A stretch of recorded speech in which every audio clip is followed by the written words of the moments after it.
On tonight's Fayette Prep Rally, it's Separation Friday for 4 county teams. Whitewater and Fayette County. That promises to be a good one going in. Can the Tigers right the ship? Over at Starr's Mill, the Panthers know McIntosh like a book, but how would this story end? Only on FPR do you get the stats and down low on all the county teams. So lock it down for your Fayette TV source, Fayette Prep Rally, in 30 seconds.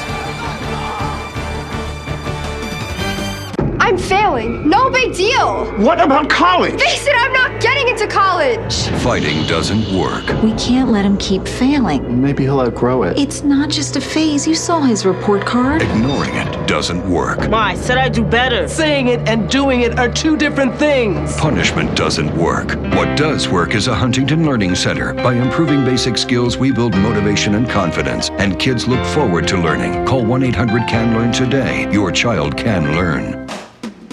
Comcast presents your source for Fayette County High School sports. This is Fayette Prep Rally. Hello and welcome to another edition of Fayette Prep Rally, where we bring you all your favorite Fayette County High School football action weekly here on Fayette Prep Rally. I'm Brian Wise, joined by Nathan Shutter year-round on Comcast Channel 25. Catch us here weeknights at 6, 8, and 10. And Nathan, week 7 is in the books, so let's look back as we get to our keys to the weekend, and the Cats scratch out a win. Whitewater gets another region win, this time over Fayette County, 23-6. Fayette actually led this game 6-0 early, but Whitewater would rally for the win. How about the Panthers shutting out the Chiefs? Big win for Starr's Mill, defeating McIntosh 35-0. That's the 2nd straight win for the Panthers, 10th straight over McIntosh throughout the series. And the Patriots keep on rolling. Wow, this is a good team. Defeat Locust Grove 42-0. Shaquille Wiggins ran back an interception and fumble for touchdowns. Freshman Delvin Weems rushed for 91 yards on 11 carries and replacing Mike Hilton this past week. All right, a lot of weapons there. All right, let's get to the highlights, and we start with the Tigers of Fayette County, who are traveling to Whitewater as the Wildcats look to stay atop the region standings.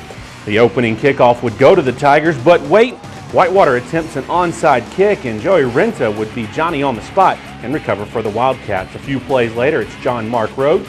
He would drop back to pass, fires deep downfield to Trey Wofford, who bobbles the ball and bounces right in the hands of Julian Norman for the Tigers.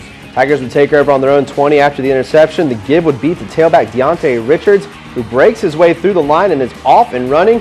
And Richards puts the Tigers up early 6-0 after the missed PAT. Second quarter now is where we're headed. The Wildcats would be forced to punt, but Coach McCreary, pulling out all the tricks, calls a fake punt. And this is a great pass to Orlando Battle, who comes down with the ball and gets the Wildcats inside the 10-yard line. The Wildcats would get on the board a few plays later on this 24-yard field goal attempt by Austin Bernard, still trailing 6-3 at the half. Second half, Wildcats with the ball. John Mark Rhodes rolls out to his right, throws on the move, and completes the pass to Jake Carlson. And then a couple of plays later, Rhodes would give to Trey Wofford, who breaks a tackle and finds a hole into the end zone as Wofford and Whitewater takes a 10-6 third quarter lead. On their next possession, Whitewater would add another field goal here by Bernard and lead this one 13-6. Later in the third quarter, Wildcats with the ball again. This time Rhodes calls his own number as he works his way up the field for a nice gain, keeping the Wildcats moving. That play would then set up Bernard for the 3rd time in the game, this one from beyond 35 yards, and the Wildcats lead at the end of 3, 16-6. Fourth quarter, Whitewater trying to ice the game. Rhodes will drop back, and he's going to find Al Sutton deep downfield, who makes a great catch, stays on his feet, and the Wildcats win this one 23-6. And Nathan, the Wildcats remain unbeaten in region play. How do they look heading into the region subtype game? Well, Whitewater is playing very good so far this season. I think it's all going to come down to that season finale with Northgate, a very good Northgate Viking team this year. Vikings have 3 tough games left on their schedule. Whitewater has McIntosh, then a bye week right before they play Northgate, which I think will really help Whitewater. Always nice to have that bye. Don't have to get a little rest going, plan for the other team. So I think that could be really beneficial to Whitewater. And that same week during the bye, Northgate will be on the road at Starr's Mill. So I'm sure the Whitewater Faith will be checking out their opponent there that week. Yeah, and Starr's Mill seems to be a bit on a roll, and we'll get to the highlights now, as it was homecoming night for the Starr's Mill Panthers, and they were looking to make it 2 in a row as they welcomed in the Chiefs of McIntosh. Starr's Mill would look to get on the scoreboard first. Dylan Otera drops back to pass. He pump fakes, throws downfield to Jason Lindner, who makes a beautiful catch along the sideline. Later on in the drive, Starr's Mill's threatening. The give from Otera is to Kazai Ferris, who tries to get around the edge, has to bounce it outside and into the end zone.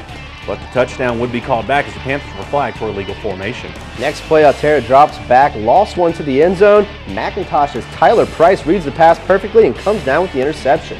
On the Panthers' next possession, they would not be denied as sophomore tailback John Smith gets the handoff and shoots through the hole and finds his way in the end zone, and Panthers are up 7-0. Second quarter, McIntosh is forced to punt. A good punt here from Dan Lenz. Back to receive is Randon Ruff. Ruff spins out of trouble, heads down the sideline, cuts back to make a man miss, and no one is going to catch him. The Panthers, after that nice punt return, are going to be up 14-0. McIntosh trying to mount some offense as Andrew Johnson drops back to pass. He's going to find Jake Turner along the sidelines. A great catch by the senior wideout, but the Panthers defense would go on to hold, and the Chiefs would be forced to punt. Panthers' next possession, Altera again with the give to Smith, who finds a huge hole and is off to the races. One man to beat, and into the end zone goes Smith, and Starr's Mill would lead 21-0 at that point. Later in the quarter, Panthers driving again. Altera drops back to pass, finds Randon Ruff over the middle. Ruff cuts back to the sideline and beats the defender to the corner for the touchdown, giving the Panthers a 28-0 halftime lead. Second half, the give from Altera is to Smith. He finds his way into the end zone for the third time in the game. Panthers go on to win this one 35-0. And Nathan, that was a dominant performance there by Starr's Mills. This team turned the corner and become a contender again.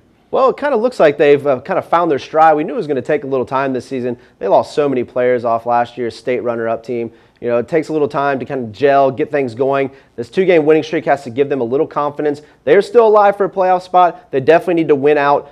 They have Northgate. They have a bye, actually, and then Northgate, which is good. Have a little time to prepare for them, and then finish up with Harris County. I think they need to win both of those games. Both those teams involved in that playoff mix as well. So wins are very important here in these last two games. If they do that, they will have a shot to get into the region playoff. It just gets more and more exciting as each week goes along. All right, let's take a look at some of the standout performances from this past week in our Building Blocks segment, brought to you by the Huntington Learning Center. And first up is Randon Ruff. Yeah, big-time playmaker here for Starr's Mill. He had one touchdown catch of 36 yards, and of course this nice punt return. That's always nice to have a weapon like that on special teams. A lot of times these games come down to special teams, and if you have a player like Randon Ruff that can get into the end zone for your squad without your offense or defense being on the field, that's really crucial, and it's going to be crucial down the stretch if they hope to pull off some of these big wins against playoff contenders. How about Al Sutton?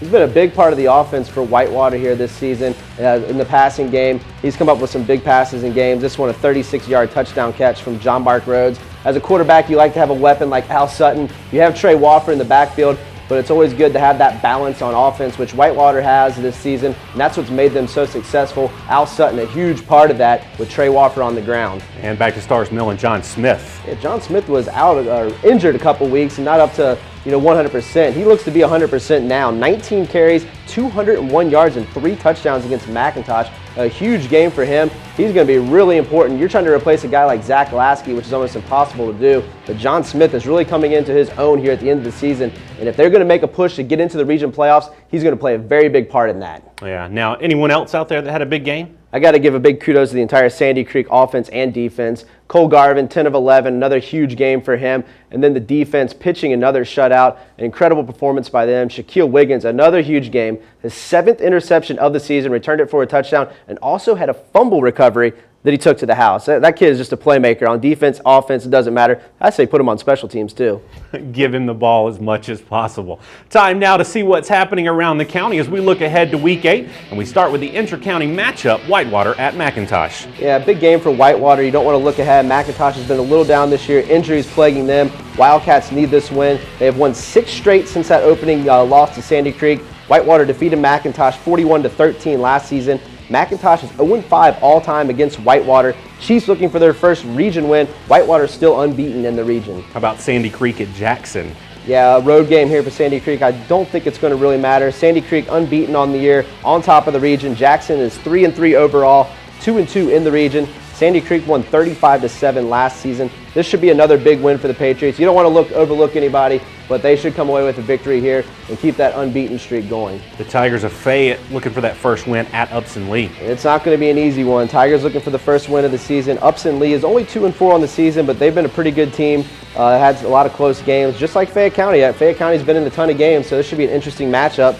Upson Lee defeated Fayette County 21-13 last season. Upson Lee has won 4 straight over the Tigers. Knights have a bunch of close losses. Hopefully this is going to be another one as they face Fayette County and the Tigers can get their first win of the season. All right, now those aren't the only big games on the schedule. There's a couple of single-A teams out there that are playing big games. Absolutely. Landmark Christian against ELCA, Eagles Landing Christian Academy. 2 big juggernauts in single A going head-to-head. 2 high-power offenses. I think the over-under here is 100, and I would go over in this one. It's going to be a huge game for Landmark Christian. They have a chance to win the sub-region with a victory over the Chargers. That should be a big one. And then Our Lady of Mercy, the Bobcats, playing host to Strong Rock Christian. That should be a big game for them. They're going to try and make it 2 in a row after beating Southwest Atlanta Christian last week. That's a big game for Our Lady of Mercy. Yeah, there's just big games all around the county. And that's going to do it for this week. You can catch us back here next week on Comcast Channel 25 for more game highlights and features. And be sure to like Fayette Prep Rally on Facebook. And you can also follow us on Twitter to see what's happening on the show. For Nathan Shutter, I'm Brian Wise, and that's going to do it for this week. We'll see you under the lights. Grab some wood there, bub. I'm failing. No big deal. What about college? Face it, I'm not getting into college. Fighting doesn't work. We can't let him keep failing. Maybe he'll outgrow it. It's not just a phase. You saw his report card. Ignoring it doesn't work. I said I'd do better. Saying it and doing it are 2 different things. Punishment doesn't work. What does work is a Huntington Learning Center. By improving basic skills, we build motivation and confidence, and kids look forward to learning. Call 1-800-CAN-LEARN today. Your child can learn.